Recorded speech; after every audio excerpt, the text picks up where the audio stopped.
এসেছে আপনি সম্প্রতি একটি সাক্ষাৎকারে বলেছেন মধ্যপ্রাচ্যে অশান্তির মূলে আছে ইরান ও ইসরায়েল, কিন্তু আমরা তো দেখতে পাচ্ছি বর্তমানে ইরানি নির্যাতিত মুসলমানদের ফিলিস্তিনের পাশে কাজ করছে। আপনারা বাংলা একটা কথা শোনেন না, আইওয়াশ কথা বলেন, শোনেন না? ইরানেরটা হচ্ছে আইওয়াশ। এবার আমি কিছু যুক্তি দিই। আমার যে সাক্ষাৎকারটা আপনারা দেখেছেন ওটা ব্যাপকভাবে ছড়িয়েছে গত 2 দিন আগের মধ্যপ্রাচ্য ইস্যু নিয়ে আমার বক্তব্য সাক্ষাৎকার দেখছেন আপনারা। প্রথম হচ্ছে ইসরায়েল এবং ইহুদি অবৈধ এবং তারা ইসলাম ও মুসলমানের চিরশত্রু, বড় শত্রু, জানের শত্রু। কিন্তু ইরান তো আমাদের বন্ধু হইতে পারে না। কেন হবে বন্ধু? ওদের সাথে তো আমাদের দ্বন্দ্বটা রাজনৈতিক না, আকিদাগত। কি দ্বন্দ্ব? আকিদাগত দ্বন্দ্ব। কিরকম আকিদাগত দ্বন্দ্ব একটু ব্যাখ্যা দিয়ে দিব।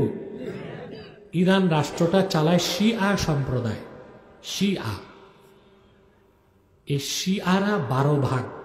কয় ভাগ? এটাকে বলা হয় ইসনা আশারিয়া। মূলত শিয়ারা 2 ভাগ। কয় ভাগ? একটা আহলুত তাশাইয়ু কোবরা আর একটা আহলুত তাশাইয়ু সোগরা। ভালো করে বুঝেন।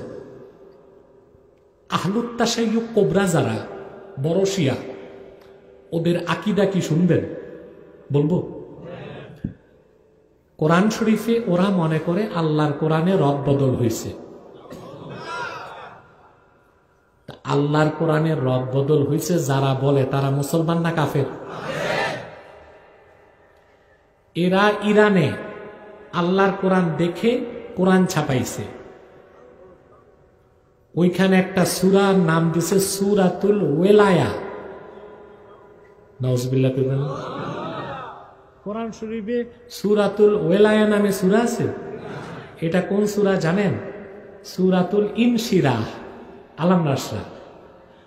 আল্লাহ আয়াত নাজিল করছেন 8টা। ওরা ওখানে একটা আয়াত নিজেরা ঢুকাইছে। শুনবেন না তো বুঝবেন না তো ওরা কেমন কাফের। আলাম নাশরাহ লাকা সাদরাক ওয়া ওয়াদা'না আনকা ওয়িজরাক আল্লাযী আনকাযা যাহরাক ওয়া রাফা'না লাকা যিকরাক ওয়া জাআলনা আলিয়ান সাহরাক।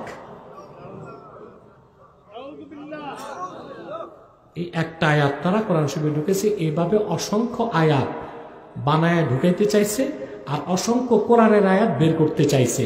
তারা সফল হয় নাই, হবে না। কারণ ইন্না নাহনু নাযালনা যিকরা ওয়া ইন্না লাহু লাহাফিজুন। আর এইরকম আহলুত তাশাইয়ু কোবরা যারা, তাদেরকে তো আমরা মুসলমানই মনে করি না। ইহুদিরা বড় কাফের, ওরা ছোট কাফের। তো তারা কিভাবে ফিলিস্তিনি মুসলমানদের বন্ধু হবে? কথা বলেন। আরেক এই যে আহলুত তাশাইয়ু কোবরা, আলেমরা ভালো করে শুনেন, বলতে পারবেন। তারা শপথ করছে তারা কোনদিন আরব দখল করবে। জান্নাতুল বাকিতে যে আমার আম্মা জান আয়েশার রওজায় দোররা লাগাবে। এই আকীদা যাদের, যে শিয়াদের, খোদার কসম কোরআন ধরে কই তারা ইহুদিদের মতোই কাফের। কত শোনাবো? এরা আহলুত তাশাইয়ু কোবরা, তারা কাফের। আরেকদল হচ্ছে আহলুত তাশাইয়ু সোগরা। ওদেরকে আমরা কাফের বলি না, বেদাতি বলি, বাতিল বলি। তারা পুরা কোরআন মানে, হাদিস মানে আমাদের মতোই, শুধু তারা মনে করে আবু বকর, ওমর, ওসমান থেকেও হযরত আলীর মর্যাদা বেশি। 2, তারা মনে করে আবু বকর, ওমর, ওসমান খলিফা হওয়ার আগে আলীর খলিফা হওয়া দরকার ছিল। এই জন্য ওই ধরনের শিয়াদেরকে আমরা কাফের বলি না, বাতিল বলি, বেদাতি বলি।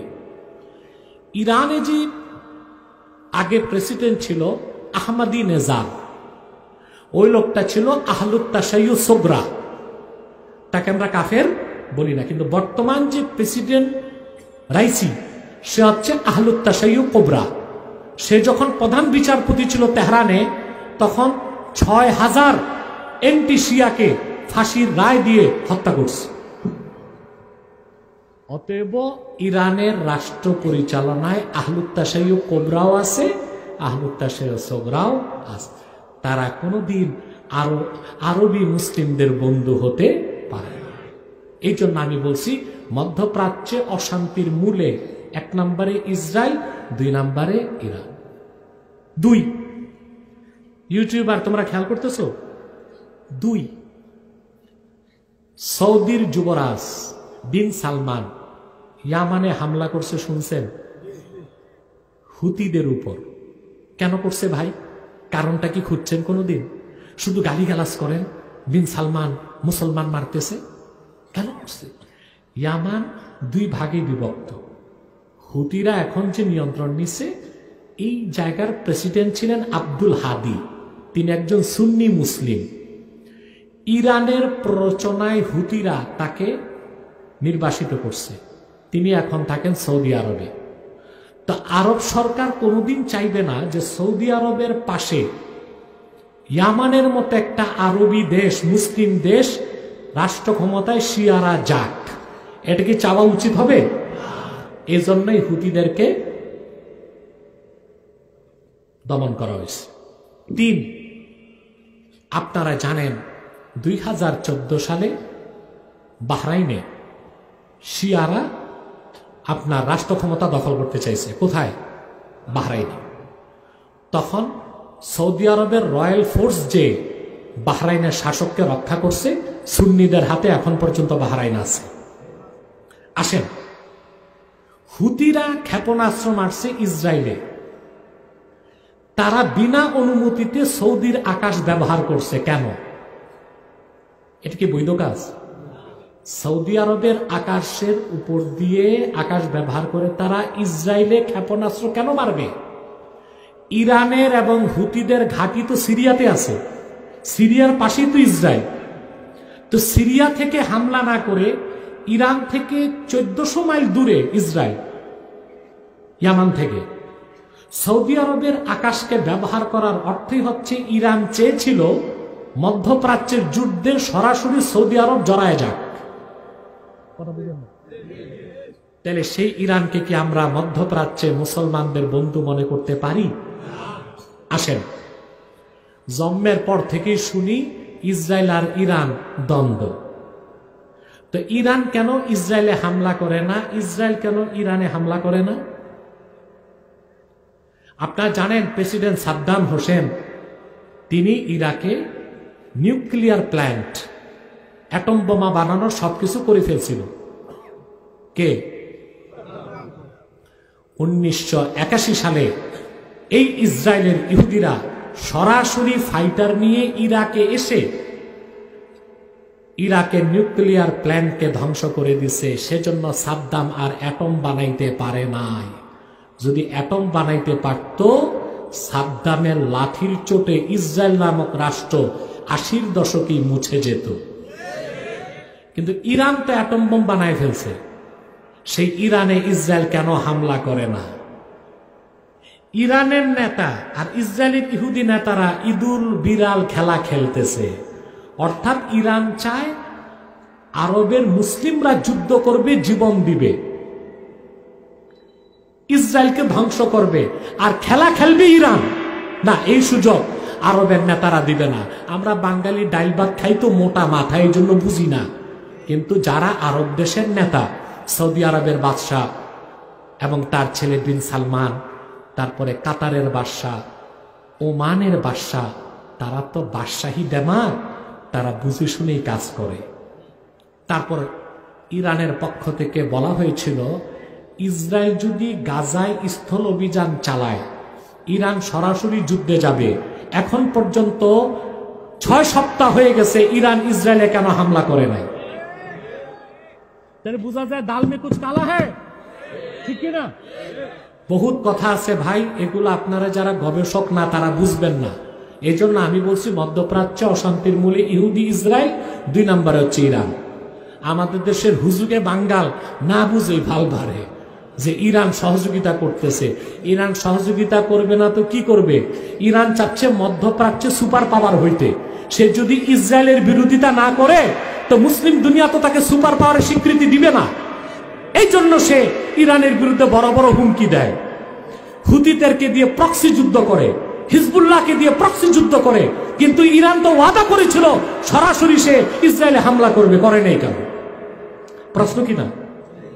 তারপরও আমার কথা, যতটুকু করে আমরা সাধুবাদ জানাই ইরানকে, কিন্তু অতিরিক্ত মারহাবা ব্যবহার সুযোগ নাই। ওরা যে কোনো সময় গাদ্দারি করতে পারে। এই ইরান চক্রান্ত করে প্রেসিডেন্ট সাদ্দামের বিরুদ্ধে বিদ্রোহ করছে, কুর্দিদেরকে খেপাইছে, আমেরিকাকে ডেকে আনছে, ইরাক যুদ্ধে সাদ্দামকে বন্দী করছে। মধ্যপ্রাচ্যের সিংহ পুরুষ ছিল সাদ্দাম হোসেন, সুন্নি নেতা। ইরানের শিয়া বিচারকরা ইরাকে সাদ্দামের ফাঁসির রায় দিছে। ঈদের দিন তাকে ফাঁসি দিছে। ফাঁসির পরে কুখ্যাত শিয়ারা সাদ্দাম হোসেনের চেহারায় থুতু নিক্ষেপ করছে। আমেরিকার ইহুদিরাও যা করে নাই, ইরানের শিয়ারা তা করেছে, ইরাকের শিয়ারা তা করেছে। তারা মুসলমানের বন্ধু হইতে পারে না। বাংলাদেশে সাংবাদিক যেগুলো আছে, যে চ্যানেল কিন্তু কি পড়াশোনা আছে নাকি? কথা কয়, এই যে টিভির তো অভাব নাই, 72 টিভি, ডাব্বা টিভি, কত টিভি। এই সাংবাদিক পড়াশোনা আছে কয়টার? আমি তো দেখি না।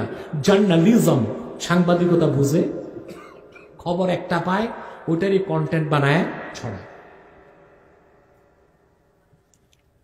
ইসরায়েল ইরাকে হামলা করছিল, সনটা বলে দেই, 7 জুন 1981 সালে। অপারেশন নাম ছিল অপারেশন অপেরা। এই হামলা করে ইহুদিরা সাদ্দাম হোসেনের নিউক্লিয়ার প্ল্যান্টকে ধ্বংস করেছিল। কিন্তু ইরান একটা কিছুই বলতেছে না। ওরা জানে মুসলমানকে অস্থির রাখতে ইহুদিরও দরকার, ইরানের শিয়াদেরও